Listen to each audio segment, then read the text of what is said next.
දැන් අර දරුවෝ බැඳලා දරුවෝ හදපුවාම මේ ළමයි බලන්න යන්න එපයිනේ.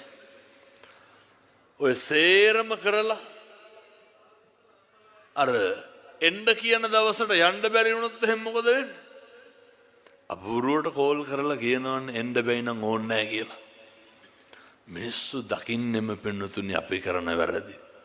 අපි කරන වැරදි දකින්නකොට ඔයත් කුලප්පු වෙන්න නරකයි. ඔයත් කලබල වෙන්න නරකයි.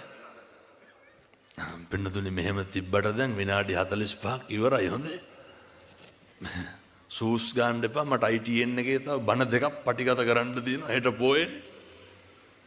එතකොට දෙකක් නෙමෙයි නායක අහන්නේ තුනක් තියෙනවා.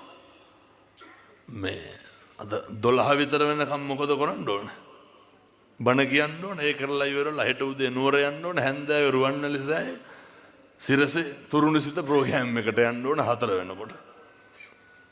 එනිසා මේ මම දේශනා කරේ පැහැදිලි කරේ ඔය ගෙවල් දොරවල් වල ජීවත් වෙනකොට දැන් මෙලාට කියන ඇති අපරාධي උදේ ඉඳන් හිටගෙන හිටියේ මේ ටික අහන්නද කියලා.